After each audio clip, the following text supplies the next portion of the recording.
I feel a lot of different things all at once. So it's hard to answer a question like that. I feel proud that I accomplished this. I feel a little bit sad that it's come to an end. I feel like the work is just begun, the real work. And I feel great. I feel really restored on a lot of levels. And I feel deeply connected with myself. The final 10 days were like a catapult into a whole new realm of conscious exploration for me. My meditations went deeper.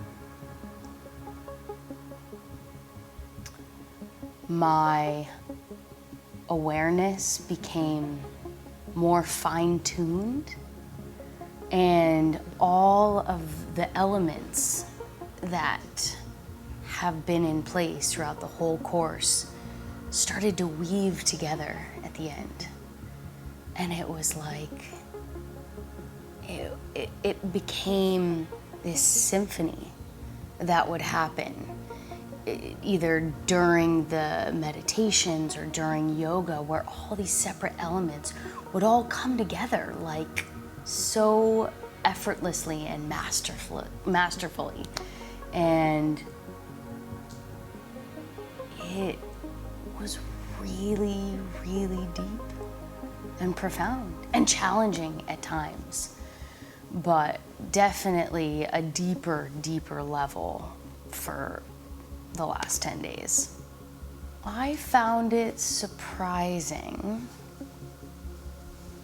how different everyone's experience was at the end when we opened up and we all shared.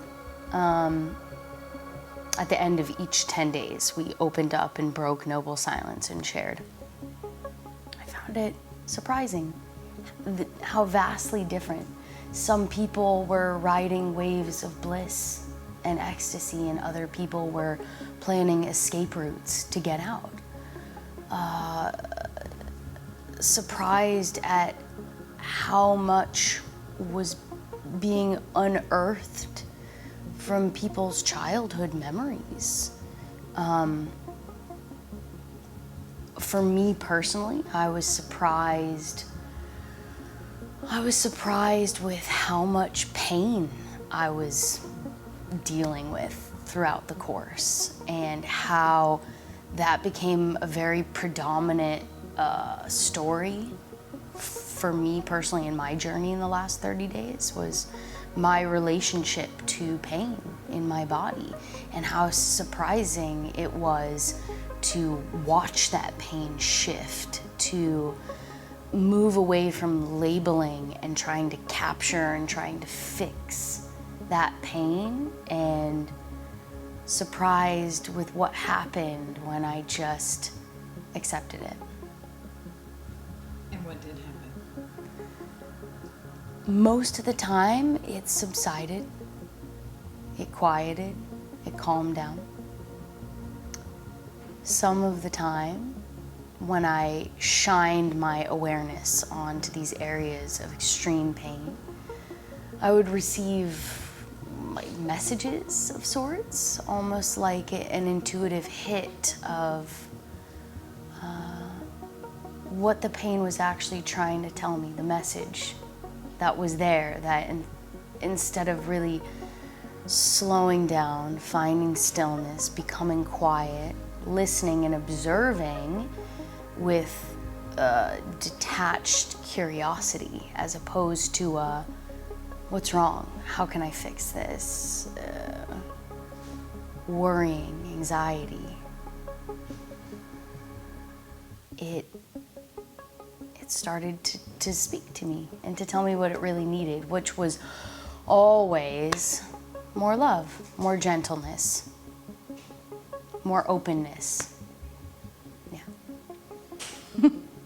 I've been working with pain for my whole life, and my career is centered around helping to fix other people's pain. So this whole journey has been very much centered around me and my relationship with pain. I thought one of my biggest challenges would be noble silence, and that was a challenge, but I found towards the end of the course, the largest challenge for me, which ties into what we were just speaking about, was my relationship with the pain that I was feeling in my body, that I've formed such a strong relationship with over the years. So that was a huge challenge for me, was the pain. And then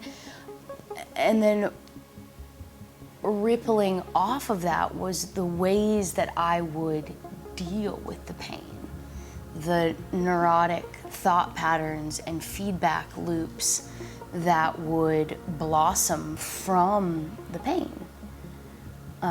So that became a big challenge, was being able to catch myself in that loop of wanting to label or shift or let go of or release this discomfort in my body, and a huge challenge of just sitting still, of just finding that stillness, especially towards the end. Because it's a lot of sitting. It's 30 days of 5 to 6 hours at the end, even more meditation. And the body starts really calling out. So that was a huge challenge, and finding myself wanting to comfort myself because of the pain, and the ways that I chose to comfort myself with food, with stories that I would tell myself that I found comforting, all the ways that I tried to escape and try to detach from what was actually just happening. I found the easiest elements of Quepasana to be the times when we were given complete freedom to go shake, rattle, and roll, to go roll your own, and to go move your body, to go on a chi machine, to go hula hoop. That was really easy to me because it was free. It was, here, go do this. So that was easy. I also found a lot of ease towards the end in the comfortability with the routine and the schedule, because we have been doing this for an entire moon cycle. So towards the end, it was like it became ingrained in my internal clock of when was the time to sit and when was the time to eat, and then here was a break for me to sit in my tent and integrate, and then the sunset time. So it was easy towards the end with the flow of the schedule. In a lot of ways, the healing began. Like this Quepasana was the igniting spark for a healing journey that will continue after this course. But this container helped break open and expose a lot of things that needed healing that I just either wasn't willing or didn't take the time to really look at and acknowledge. So that's a big question. How did I heal during the course?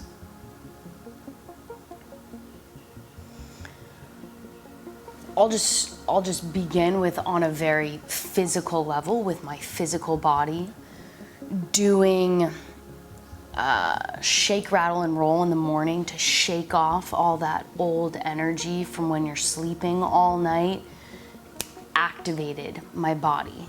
It just immediately gave me this burst of energy that was like having a natural cup of coffee.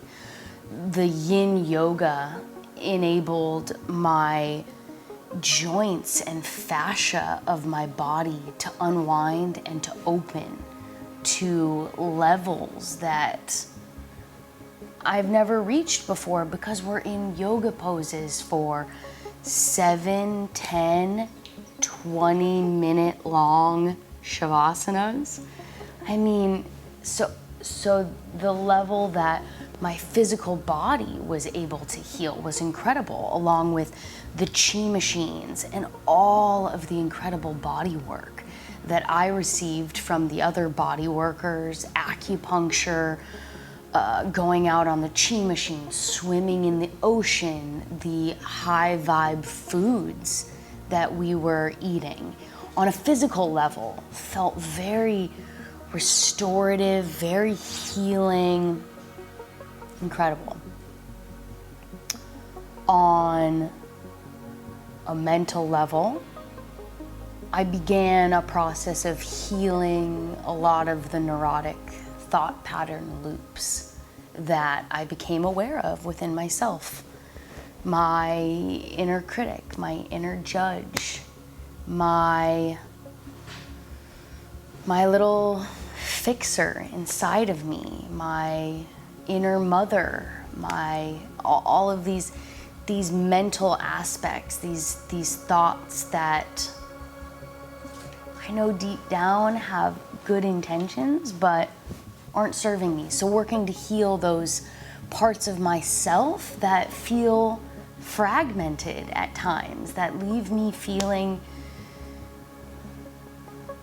exhausted or lost or depressed or anxious or insecure. So working with healing those aspects. On an emotional level, healing a lot of heart wounds. And for me personally, most of them were self-inflicted. So doing a lot of work to emotionally forgive myself for how hard I've been on myself, and finding that love and forgiveness and gentleness and sweetness that I offer so many other people in my life, offering that to myself and just feeling what that feels like to receive that. Yeah, huge emotional healing. On a spiritual level, I found a lot of healing within letting go of a lot of the constructs that I believed for so long were the way and the path to unity, to oneness, to enlightenment, to finding the answers of truth. So finding a lot of healing with not knowing, finding a lot of healing with humbly coming back to sit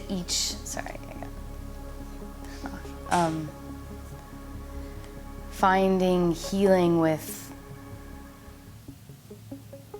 each time that I would come to sit, knowing that each time I came to sit was a new opportunity for me to explore my consciousness and whatever wounds I've been carrying from past lives, or whatever concepts or beliefs that I held about what I'm striving to attain with this practice, even in and of itself. Letting go of that and healing that and just falling into a place of surrender and not knowing and just showing up and doing the work and just accepting that I don't know, and this is going to be a lifelong journey of healing and helping to heal others through healing myself first. That's so easy. It's love.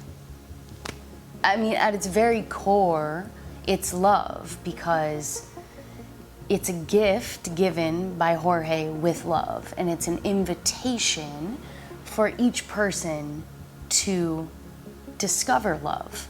Love within themselves, love here at this property, love for their bodies, love for this life, and then love for each other at the end when we all share. So it's all about the love. It's all about the love. That's it. It's just love. Love, love, love, love. If I could say one thing to someone thinking about doing a Quepasana course, it would be, do it. Go for it. Surrender. It takes a level of surrender to do Quepasana, because when you hear silent meditation course, there's an immediate resistance, because it's a lot. It's a lot of meditation. It's waking up early. It's not easy. It's not easy. But the reward is beyond words. Do it. Surrender and do it. I feel mixed emotions about leaving after this course. There's a big part of me that really wants to keep integrating the experience with other people, sharing my experience with their experience and hearing about that. And then there's this part of me that still really wants that silence, right? There's a part of me that can't wait to go home, to be with my dog. And I feel more than anything leaving here like what I have cultivated within myself, this work that I've done for the last 30 days, digging through the depths of my pain and my joy and my suffering and my transformation, when I leave, will be rippling out to my friends, my community, my family, to everyone. Because even without words, they're gonna just sense it. And when somebody leaves a Quepasana course, there's this glow about them. There's this twinkle in their eyes. It's like you can really feel the love, and that love spreads. It has to spread, because that's what we're doing here. Our work is to work on ourselves so that we can leave this place and create this ripple and create a shift in this world that is needed so desperately right now.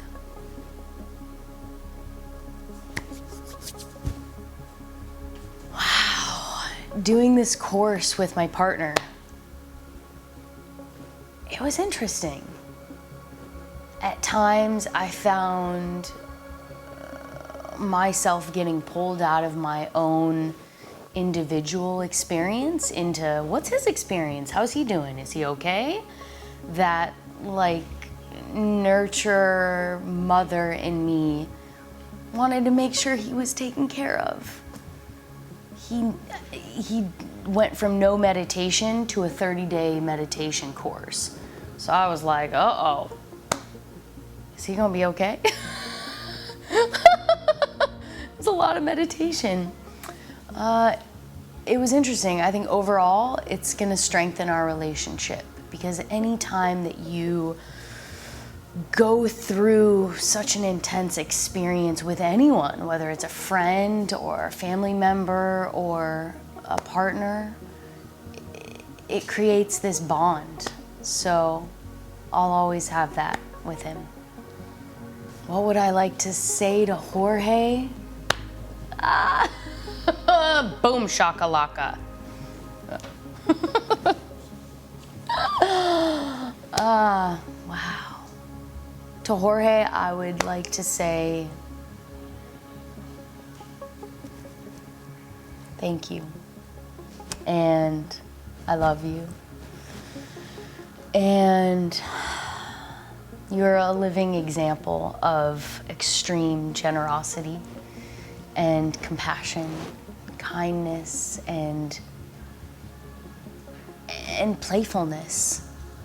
And the gift that you have dedicated your life to give with Quepasana will impact and change this world forever, long after you're gone.